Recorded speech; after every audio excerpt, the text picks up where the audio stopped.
Thank you so much also for this very clear recognition that actually it helps when the citizens get out there and make themselves heard.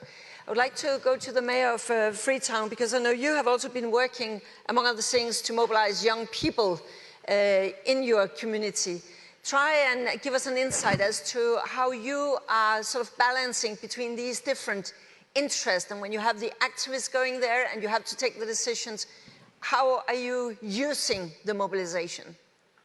Thank you very much. And can I just start off by saying thank you to the board of C40s for approving me as a C40 member today. I'm really thrilled.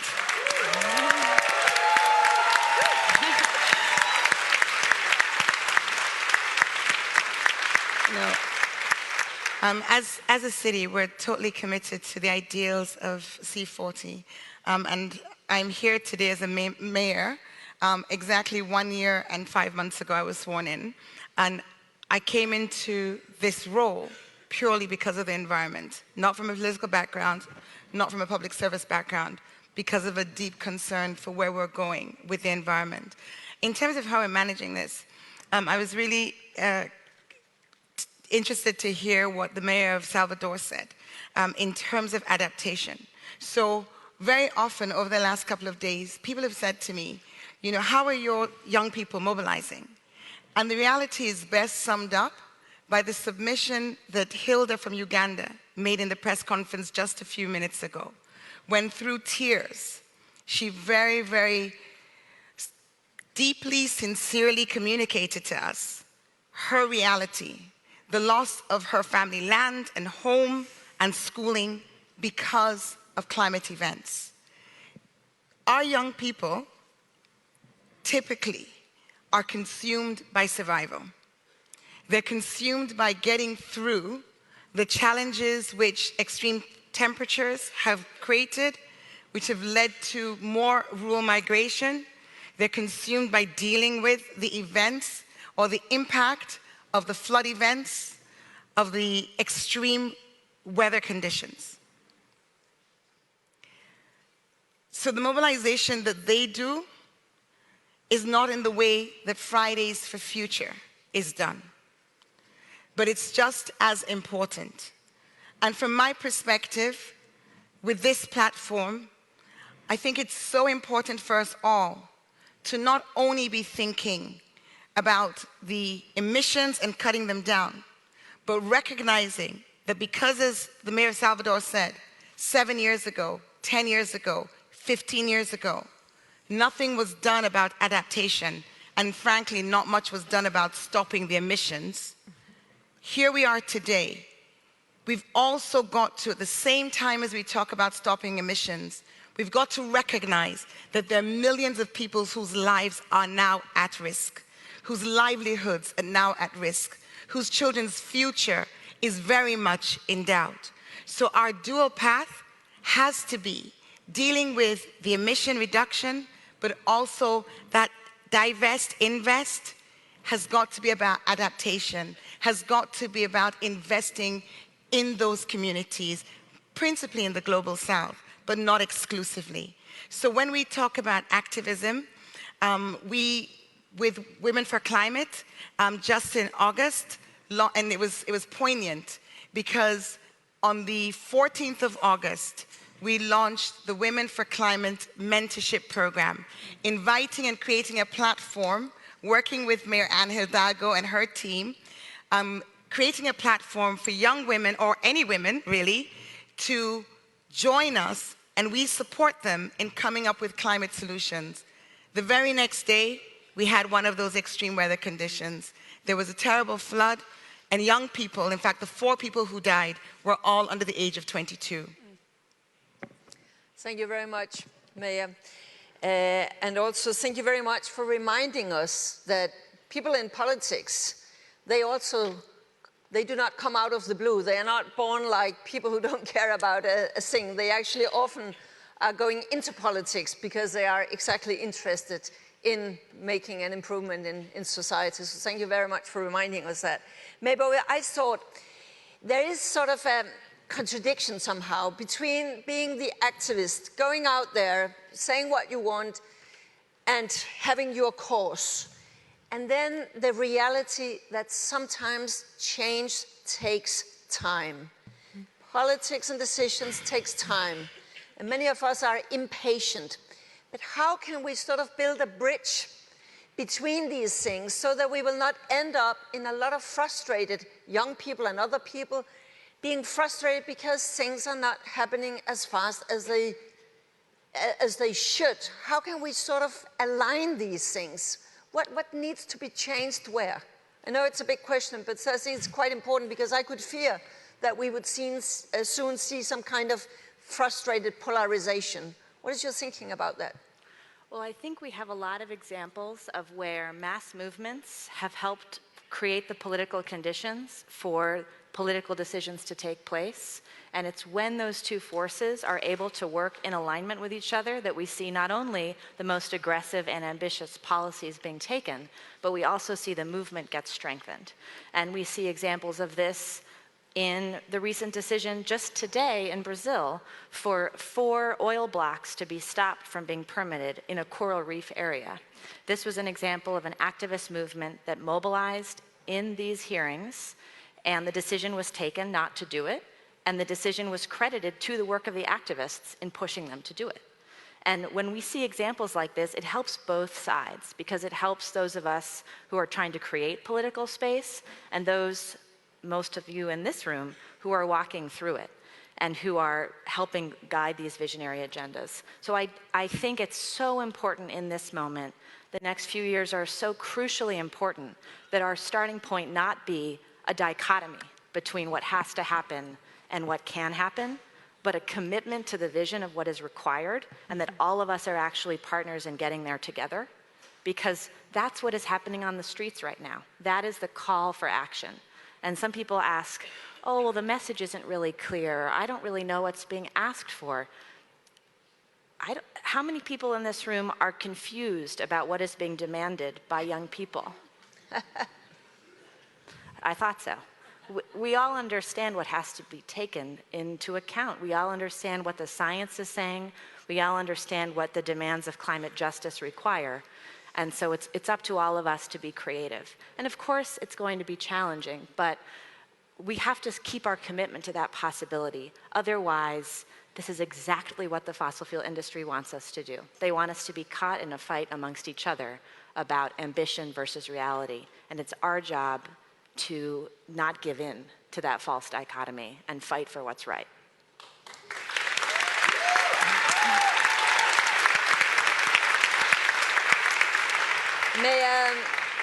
Mayor Netto, could I ask you to sort of comment on what we just heard here, the same problem? Bom, de fato, Indeed, timing is not always met with the same urgency by the authorities. But I'd like to add something to your presentation that for me is very important. In this enormous planet, we have very diverse situations in different countries, especially when you compare a rich country and a poor country. In the poorer countries, we cannot close our eyes to discussing financing. For example, the renewal of the public transportation fleet, one of the greatest pollutants in Latin America, and doubtlessly in the case of Brazil. It's impossible to renew the fleet of public transport, replacing that with e-buses, unless we discuss financing. And this financing, many times, is not only limited to the country. It has to be a greater debate beyond the boundaries. When we talk about implementing resilience plans, we do have a resilient plan that is quite ambitious for Salvador, and we wish Salvador to be carbon neutral by 2049, when Salvador becomes 500 years old. But we need to act fast, because society wants us to act fast. But to do that, we need resources. And the authorities don't have the resources all the time. So this is why it's essential that we keep in mind that the debate on financing has to be global. It has to be global. And Mayor Ocasio, if you should point to sort of one barrier that you see from your office as a mayor for speeding up action, where does that lie? I would say the financing point is a really important one, but I think another issue is information. One of the things which has been so striking over the course of the last few days is how much I've learned. And I think my view is that the movement that we see here in the West has been fueled by information, by people understanding better and more. And today when the young people were in the press conference, what they said was they wanted more information out there. A barrier to change is when people don't feel the sense of urgency. And often that is because they don't understand. And it's not just a question of putting the facts and figures out there in a context that relates to the West, but breaking it down so it relates to somebody in Ecuador, it relates to somebody in Bangladesh, it relates to somebody in Freetown. So I would say that having, and even that requires financing. You know, our campaigns to get the message out, our campaigns to build in resilience, our campaigns to actually do the work required is going to take financing. We also have political will issues and challenges between national and local governments and where mandates state. I've been committed from the very first day I got into office to wanting to put a ban on single-use plastic. I haven't been able to do so because it's not my mandate. And I'm needing to negotiate and engage with central government to get that done. And I know this is true of many other mayors in their situations, maybe for different issues. So that's also, so I would say around that, the role of the public in getting that information helps put the pressure on the central government and indeed even on subnational governments who aren't really getting the message. So financing, information, and the relationship between that and the citizens. Very clear messages. Thanks a lot for that.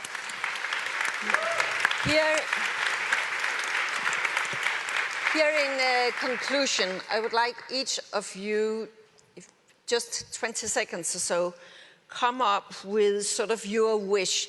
Namely, for the young people here up, our activists, to think about if you had one wish for mayors to take home, what would that be? And we would start with the mayors. If you had one wish the other way around, what would your number one wish be? Let's start with Mayor Neto, and I will come to you also, but Mayor Neto. Well, my main wish with regard to the youth is that they do not lose hope, do not cease to believe. They have to know that they are the main actors of transformation of our present. And this connected world, in this connected world, the future of the world, its balance and sustainability will depend on the activism and the presence and energy of the young people. Depends on them. And Mayor Bowen?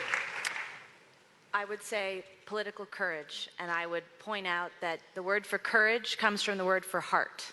And we all know the decisions we would take if we weren't afraid. The most important things that we could do in our organizations, in our cities, in our youth movements. Those are the steps we all have to be taking. That's my wish. And Yvonne Ocasio? My wish would be that the youth no longer have to feel that they're in this on their own. And as so many of them have said over the last few days, they feel scared about their future. And that will happen when we join the dots. We need the dots to be joined. Around the world, there are many people who feel this way. The stronger we are together, the closer we are together, the more effective we will be in making the difference that has to happen now. Thank you. And Anton, your wish number one to the mayors of the world. I hope that when you go back home today or tomorrow, that you start listening to young people and that you take us seriously. I think that's really important. It's not about what you have done or what should have been done, but please listen to us, because in that way, maybe we won't be able to believe it, but at least we can hope that change will come. Thank you so much. And the last word goes to you, Angela, your best wish. Take bold and inclusive climate action, and Fridays for Future is going to back you up. It's going to build the political momentum for you to do everything. And again, yeah, that's it.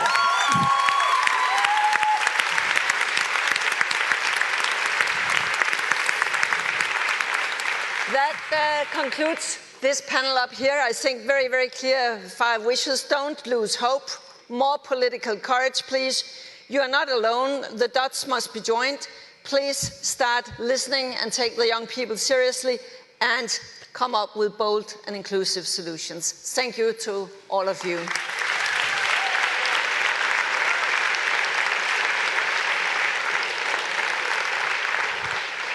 Thank you. Thank you.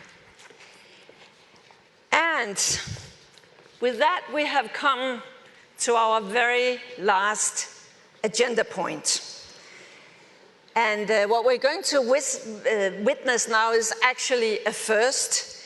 Namely, it's the first time that our next keynote speaker speaks outside her own country as a congresswoman. Alexandria Ocasio-Cortez is a third-generation Bronxite. She's an educator and organizer serving the 14th District of New York in the Bronx and Queens. The Congresswoman grew up experiencing the reality of New York's rising income inequality, inspiring her to organize her community and run for office on a progressive platform, rejecting corporate PAC funds back in the United States. In June last year, AOC defeated the 10-term incumbent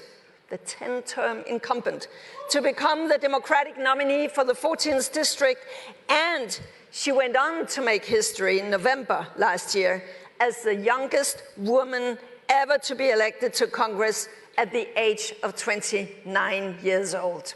Since her swearing in to Congress in January this year, Congresswoman Ocasio-Cortez has made the fight against climate change and the new Green Deal cornerstones of her political work. I'm not in doubt that you will join me in welcoming Congresswoman Ocasio-Cortez on stage. We are very, very pleased to lead to you.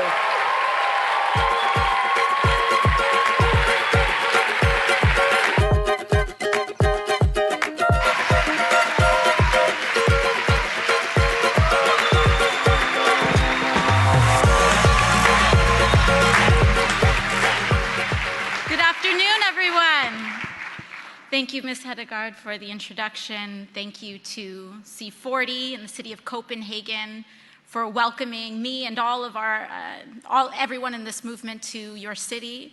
And I'd especially like to thank the activists and advocates, indigenous peoples, scientists, and climate realists who are largely responsible for making this moment happen. I'd also like to thank the mayors, officials, and everyday people who are joining us here and watching from afar today. I was honestly a little bit surprised and incredibly humbled to be invited here today to speak on the issue of the climate crisis and the Green New Deal. Back in the United States, many of us advocating on this issue have garnered a bit of a reputation as troublemakers and radicals.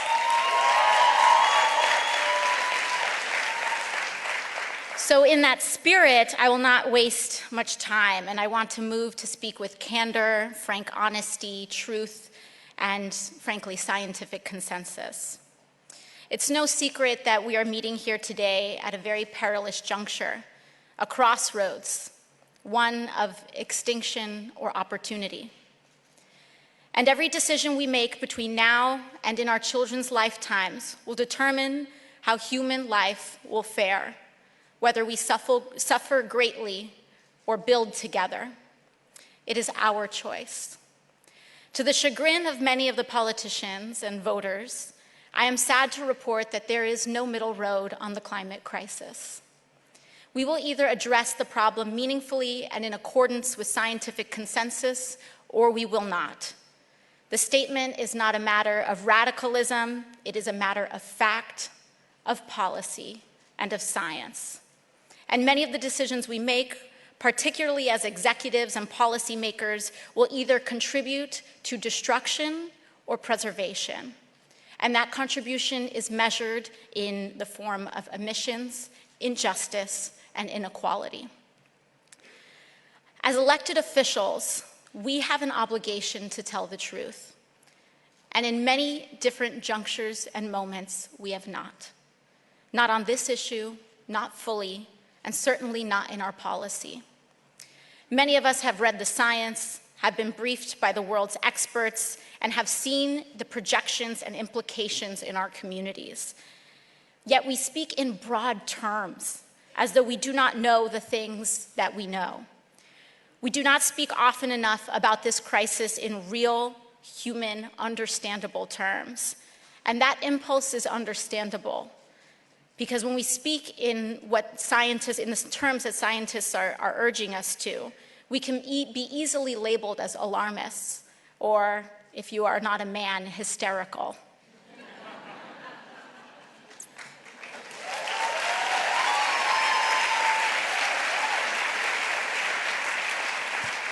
In my own community in the United States, in New York City, all 3 major airports servicing the world's most complex airspace are projected to be flooded, in part or whole, by 2080. That is given our current trajectory and accounting for optimism in our actions. Through the fault of human cognitive bias, which lulls us into discounting the value of our future, the year 2080 seems like an abstraction. But if I were to have a child in the next few years, he, she, or they will have to contend with a world where some of our most precious critical infrastructure goes underwater, or our most staple and widely used crops struggle to grow and feed our population. Even if we don't want to think about our children, we can think about ourselves. By 2030, according to researchers at the University of Washington-Madison and the University of Oregon, quote, seawater is likely to submerge some 4,000 miles of internet cable in the United States and engulf more than 1,000 data centers that house servers, routers, and other hardware by the end of this decade. And that is just in our privileged pocket of some of the wealthiest areas in the most privileged nations in the world. Money alone will not save us. And right now, federal governments are failing to act. The United States, to the horror of the world, withdrew from the Paris Agreement. But despite that, many of the other actors in charge of some of the most advanced and wealthiest economies have withdrawn from the agreement in action. Not a single one is on track to meet their Paris goals. Deeper still, we don't have to project 1 minute into our future to see that the climate crisis is already here. On this note, I speak to you not as an elected official or public figure, but I speak to you as a human being, a woman whose dreams of motherhood now taste bittersweet because of what I know about our children's future, and that our actions are responsible for bringing their most dire possibilities into focus. I speak to you as a daughter and descendant of colonized peoples who have already begun to suffer. Just 2 years ago, one of the deadliest disasters in the United States struck in the form of Hurricane Maria. The climate change-powered storm killed over 3,000 Puerto Ricans, American citizens. My own grandfather died in the aftermath, all because they were living under colonial rule, which contributed to the dire conditions and lack of recovery. This year, we saw Hurricane Dorian wreak similar ravage in the Bahamas. And that is not a coincidence.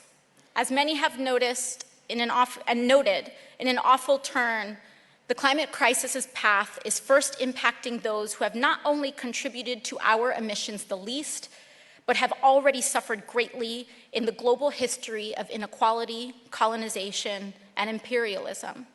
stacking one injustice upon another. But this is everyone's loss, too. And no person is insulated from this reality, because many of the people ravaged and marginalized in our current regimes, the lineages of farmers, indigenous peoples, and tightly knit communities, also have knowledge of many of the practices that are our solutions as well.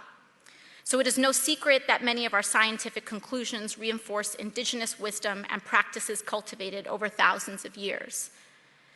It is not a coincidence that these disasters get relatively little media coverage, and that even less of the coverage dares to mention climate change. It is not a coincidence that the truth is controversial. None of this is a coincidence, because climate change is not a coincidence or a scientific anomaly. Climate change is a consequence. It is a consequence of our unsustainable way of life, because it is unsustainable to organize our society as we have, centered on prioritizing personal gain and profit over any and all human or planetary considerations. It is unsustainable to naively believe that building a wall can shield ourselves from humanity's collective destiny. It is unsustainable to promote amnesia around gross injustices and ignorance of our past, to abdicate responsibility simply because it was our ancestors who committed them and not us. Our children bear responsibility for our inaction, despite the fact that they didn't make the choice. And frankly, it is unsustainable to continue to believe that our system of runaway, unaccountable, law-breaking pursuit of profit, whose inequality is so socially destabilizing that it is giving rise to authoritarians who burn our forests and challenge the democracies that listen to basic science, and to think that that has nothing to do with this.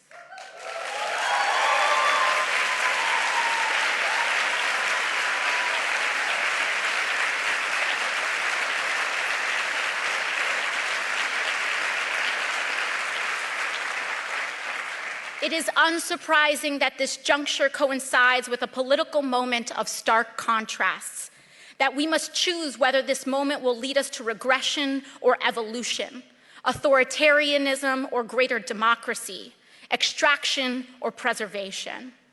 Our greatest choice is to move towards a cooperative, collaborative world that aligns with scientific consensus, whose economies center and benefit the middle and lower classes and the marginalized, which is to say, most people, and who honor the inherent value of all human dignity and can put everyone to work. All of this means that rising to the challenge of the climate crisis demands not only that we act meaningfully, but also that we change society. The two are inextricable. Our current logic created this mess, and operating in the same way will not get us out. Changing society for the better is the most sustainable thing we can do, and meeting the climate crisis will require the largest economic mobilization we may have ever tried to pursue as a human species. And that is what a Green New Deal is all about. Preserving our planet with a just transition focused on economic opportunity, jobs and justice, peace and prosperity. Simply put, to get the job done, much of the industrialized world, the developing world, the global south, all of us, will have to retrofit many of our buildings, change and update our energy grids, educate a labor pool in a myriad of different skills and capacities, work with regions to create just transitions for impacted workers and communities, and pursue some of the most ambitious civil engineering society has ever seen. And that should not be daunting, intimidating, or lead us to despair. It should be inspiring. Because this is the work of advancing societies, and we have been entrusted by the public to pursue it. To do any less is to stall or regress. We have two choices: to move forwards or backwards. Many of the places that will require attention and investment first are the frontline communities that have been historically neglected: rural areas, poor urban areas, indigenous lands. Again, this is not a coincidence or even a form of affirmative action. It is common sense. We have already invested virtually everywhere else, and much of those places will enjoy continued attention due to their existing political and economic power. Now we must invest in the places left behind to not only catch up, but leapfrog to the future. And much of this work of this scale has been done before. It is possible. We have mobilized on a massive scale for war, and our only test of leadership is if we have the political will to mobilize on that scale for anything else. At the present moment, solving the climate crisis is no longer a primarily scientific question. It is now a political one. The scientists have done much of their job, and now it is the time for us to do ours. Just as they have created the technologies and identified the targets, we must create the political will. A Green New Deal centers the leadership of frontline communities, from miners to farmers to indigenous communities, working and poor communities, and urban communities alike. Not only because it is the right thing to do, it is, nor because it is where we can find solutions, we can, but also because it is the winning political coalition that can empower change. The Green New Deal is an economic boon for the many that contrasts with the current profits of planetary extraction that benefit the very few. And with that, I think we have our work cut out for us. But to paraphrase a prior US president who pioneered the original New Deal, forged in a time of great economic desperation, quote, "We face the arduous days that lie before us in the warm courage of global unity, with the clear consciousness of seeking old and precious moral values. We do not distrust the future of essential democracy. The people have not failed. In their need, they have registered a mandate that they want direct, vigorous action. They have asked for discipline and direction under leadership. They have made us the present instrument of their wishes, and in the spirit of that gift, we should take it. In this dedication of a world, we humbly ask for a blessing. May we be protected, each and every one of us, and may we be guided in the days to come. Thank you very much.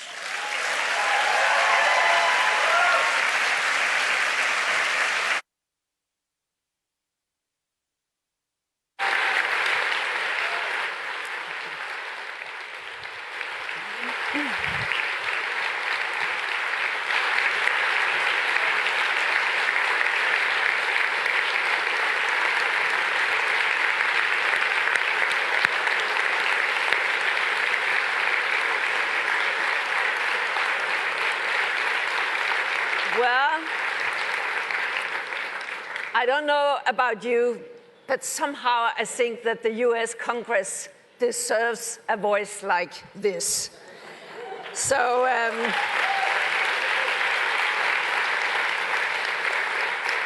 I think this name, Alexandria Ocasio-Cortez, we better learn this name because I'm sure that it's a name we will meet really many times also in the future. And for those who are interested, AOC will speak at the end of the march at the town hall taking place when we have finished here. So, ladies and gentlemen, this almost concludes these 2 days. But wait, there are still some treats for you up here. But I just want to once again thank all the sponsors, thanks to the media partners, thanks to all of you attending here in person, but also in cyberspace. And before we get to the last clue up here, please join me in a big round of applause for the team that has worked so hard to make such a fantastic program for you.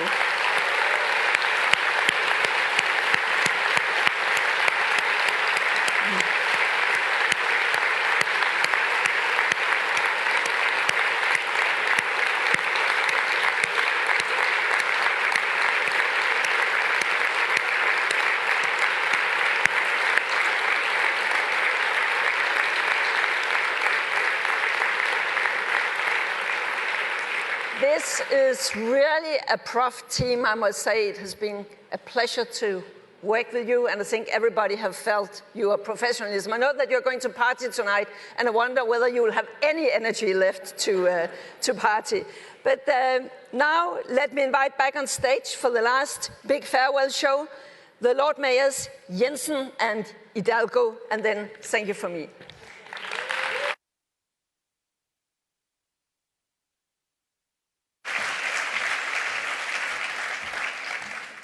Thank you so much.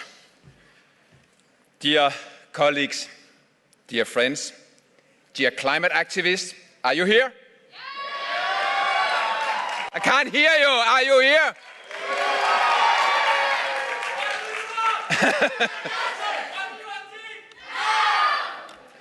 Are there any troublemakers here? Boo! Thank you so much. It has been an amazing experience for us to host the C40 Global Mayor Summit 2019 here in our city, Copenhagen. Thank you all for attending. When we talk, the world listens. When we act, the world will follow us and our examples. When we united, we can make the difference. This summit has been about how we can reach our ambitious goals. Through collaboration between cities, businesses, civil societies, academia, and not least our citizens, to succeed with the deadline 2020 goals. It has truly been inspiring and have been inspired by the award-winning solutions from Guangzhou, the electrifying of the buses, from Accra with informal waste collection. I also hope that you have been inspired by staying here in our city, Copenhagen. Maybe you have taken your time to bike around in our city, or maybe you had had a swim in our clean, but perhaps little cold harbor. I would like to close this summit by stating that there is still time to act. But there's no more moment to wait. There's no more room for empty promises, and there are no more room for not acting. We need to listen to the call from our citizens and from the young people in the streets. Ladies and gentlemen, now everybody from the C40 youth delegation, please join Anna and me here at stage. Please come up here, all of you, and give them a big round of applause.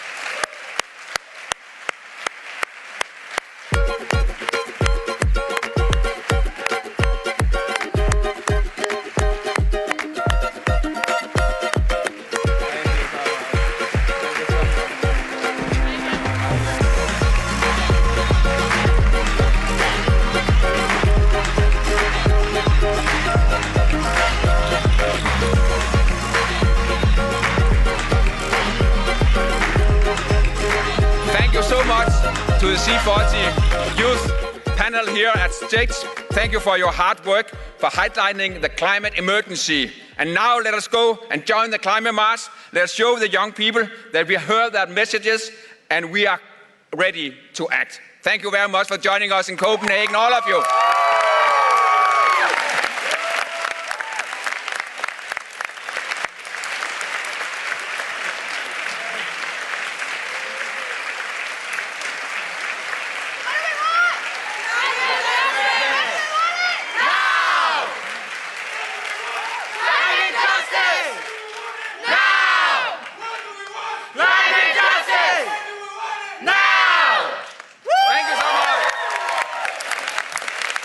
See you at City Hall Square.